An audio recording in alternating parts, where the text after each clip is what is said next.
تهران تو نیمه دوم دهه 40 یه خبر داغ داشت. پای لخت زنا، دامن کوتاه یا همون مینی ژوب به بازار اومده بود و شده بود نقل محافل و تیتر مجله ها. یه مد تازه که گرچه فقط مال تهران نبود و به شهرهای بزرگ ایران هم رسید، اما یه اتفاق اون رو تو پایتخت معروف کرد: ماجرای عمله و مینی ژوب. میخوایم توی این برنامه از روزایی بگیم که مینی ژوب تو ایران مد شد، دامن کوتاهی که زنا میپوشیدن و مخالف و موافقایی داشت. قبل از شروع اسپاین همین ویدیو عضو کانال ما بشید و با زدن دکمه زنگوله کنارش قبل از همه از ویدیوهای جدیدمون مطلع بشید. پای لخت زنا هرچی بیشتر پیدا شد خبرم داغ‌تر میشد. عده‌ای چادر چاقچو رو به زنا پیشنهاد میدادن و برخی هم میگفتن همون دامن بلند کافی و زن نباید انقدر بدن نمایی کنه. مینی ژوب اتفاق عجیبی برای ایران بود، اونم برای کشوری که زمان زیادی از برداشتن حجاب توش نمیگذشت و هنوز بخش بزرگی از جامعه سنتی و مذهبی بودن. گرچه این مد اونقدرها هم فراگیر نبود، اما یه ماجرای ساده اون رو تبدیل به خبر بزرگ و بامزه‌ای تو تهران کرد. اینجا چهارراه سه‌دلی تو محله بهارستان تهرانه، جایی که مرداد ماه گرم تابستون تو سال 1346 وقتی مینی ژوب تازه مد شده بود، یه کارگر بنای روستایی یه گوشه دراز کشیده بود و در حال استراحت بود.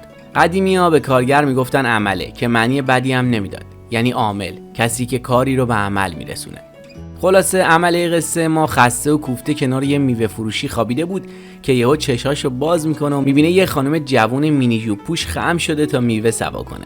چشم کارگر عمله که به وضعیت خانم میفته دیگه نمیتونه جلوی خودشو بگیره. حنان اختیار از کف میده و به زن حمله میکنه و بیچاره رو سفت تو بغل خودش میگیره. انقدر محکم خودشو میچسبونه به زن که مردم و میوه فروش و شاگرداش کلی زور میزنن تا جداش کنن. این خبر به سرعت تو تهران و ایران و بعد هم دنیا میپیچه و مینی ژوب میشه تیتر مهم اخبار. البته مردم اروپا و آمریکا قبلا دعوا سر دامن کوتاه رو تو کشورهای خودشون دیده بودن. مثلا تو دهه 20 میلادی که پلیس فاصله دامن تا زانوی خانوما رو سانت میزد تا بیشتر از 6 اینچ یعنی 15 سانتی متر نباشه. اگه کسی دامن کوتاه‌تر از این معیار پوشیده بود رو هم سوار ماشین میکرد و میبرد برای جریمه.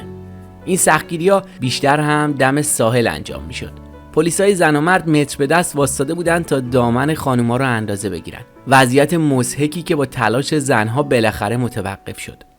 وقتی سالها بعد تو دهه 60 میلادی دامن کوتاه به مد تبدیل شد، دیگه پلیس این اجازه رو نداشت که به زنی گیر بده. البته تو ایران هم پلیس نمیتونست به خانوم برای پوشیدن دامن کوتاه تذکر بده. گرچه دولت همون سالها پوشیدن این دامن رو تو مدارس ممنوع میکنه، اما تو خیابون و دانشگاه و محل کار کسی نمیتونسته به خانوم بگه چی بپوشه و چی نپوشه. ولی خب جو جامعه انگار خیلی پذیرای این مد نبوده. دامن کوتاه تو ایران سابقه طولانی هم داره. لباسی بوده که زنها از قدیم میپوشیدن. قبلا بهش شلیته میگفتن و بعد هم با مد غربی شد مینی ژوب. فرقشون این بود که شلیته رو قبلا با جوراب بلند یا شلوار میپوشیدن تا پا معلوم نشه، ولی مینی ژوب رو با پاهای لخت تن میزدن. آخه این مد اصلا به همین دلیل اومده بود. لباسی بود برای نشون دادن پاهای خانوما. وقتی مجله طنز توفیق تو تابستون سال 46 عمله‌ای که به خانم مینی ژوب پوش حمله کرده بود رو به عنوان مرد سال معرفی میکنه، باعث میشه بحث دامن کوتاه و مینی ژوب تو رسانه‌ها بیشتر مطرح بشه. مجله روشنفکر تو تابستون همون سال از هنرمندان ایرانی درباره مینی ژوب نظر پرسیده بود که مرور حرفاشون جالبه. فروزان ستاره سینمای دهه 40 که تو فیلم‌ها میرقصید و میخوند میگه با مینی ژوب 100% موافقم، اما به شرطی که خانمایی که پای زشت و بد ترکیب دارن حتی اسمشو نبرن. بهروز وثوق تو این سال یعنی سال 1346 هنوز تو قیصر بازی نکرده تا ستاره سینما بشه، اما خب اون سالام کم و بیش شهرت داشت. اون با مینی ژوب موافق نبود و میگفت من با این پدیده مد روز 100% مخالفم. این مد جلف و مسخره باعث فساد و تباهی اجتماعه. پوری بنایی هم که تو همون سالا دوست دختر یا به قول خودش نامزد بهروز وثوق بود همین نظر رو داده و میگه واقعا مسخره است. خانمای ما چارچشمی مواظبن تا ببینن غرب چه مد تازه‌ای ارائه میده تا کورکورانه ازش پیروی کنن. اما من ایرانی‌ام و ساده پوشی مخصوص ایرانی‌ها رو به همه این مدای عجیب و غریب ترجیح میدم. فریبا خاتمی هم از ستاره‌های رقص و آواز تو سینمای دهه 40 بود و طرفدار سرسخت مینی ژوب. نظرش درباره دامن کوتاه رو هم خیلی رک به مجله روشنفکر میگه. آخ که میمیرم برای این مد. از وقتی مینی جوب میپوشم زیباییم 10 برابر شده.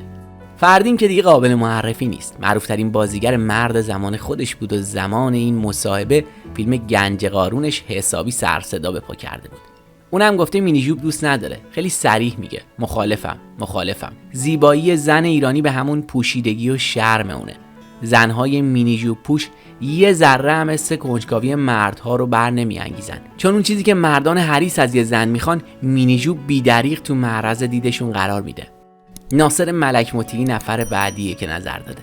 اولین سوپر استار سینما تو ایران میگه زنان پیرو این مدهای عجیب و غریب ایرانی بودن خودشون رو فراموش کردن.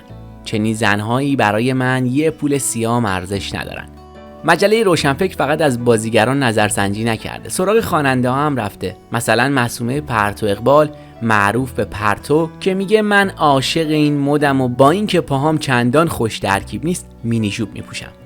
بهشته کاشفی هم که به بهشته معروف بوده با پرتو هم نظر و میگه مینی جوب خیلی عالیه، مخصوصا برای پای زیبای من. اما ویگن اونقدر با این مد موافق نیست. به خبرنگار مجله روشنفکر گفته یواشکی بگم که زنای مینی جوب پوش مثل عروسکای پشت ویترینن. همین که دستت بهشون رسید میبینی که چقدر تو خالی و بچگونن. پوران خواننده مشهور میگه که به هیچ وجه حاضر نیست دنبال این مدهای مسخره بره. به قول اون اصلا چه معنی داره زن لباسی بپوشه که مردها از بدنش اون چه نادیدنیه رو ببینن. اما الهه کلن مینی جوب رو بد نمیدونه و میگه وقتی میبینم یه خانم چاقالو و چغله مینی جوب پوشیده حالم به هم میخوره.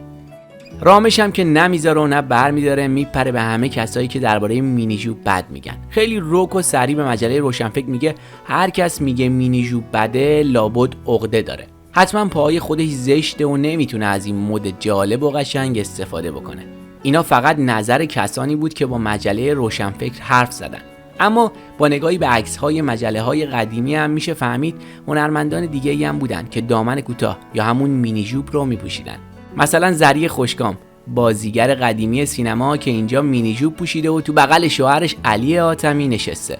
یا هما روستا تو این عکس که اوایل جوونیشه و احتمالاً قبل از ازدواج با حمید سمندریان کارگردان و مدرس معروف تئاتر.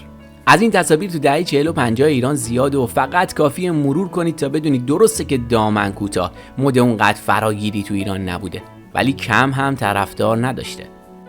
مینی جوب تو ایران حدود 10 سال دوام داشت. از سال 46 شروع میشه و بعد از انقلاب هم کنار میره. یعنی از وقتی که حکومت حجاب رو اجباری میکنه. ولی خب این مد هنوز هم طرفدار داره. نمونش این خانوم که سال 97 تو بازار تهران با مینی جوب قدم زد و همه ی آبران مات و مبهوت حرکتش مونده بودن. ولی بجز این موارد معدود نه تنها پوشیدن مینی جوب بعد از انقلاب تو ایران ممنوع شده که حتی همون شلیته های سنتی رو هم کسی حق نداره بپوشه. کلا انگار موضوع پای زنها همیشه باید یه خبر مهم تو ایران باقی بمونه. مرسی از اینکه تا این لحظه همراه ما بودید. لطفاً نظراتتون رو راجع به این داستان جالب و شنیدنی پایین همین صفحه با ما به اشتراک بگذارید. راستی اگه هنوز عضو کانال ما نشدید خوشحال میشیم با عضویتتون از ما و فعالیتامون حمایت بکنید.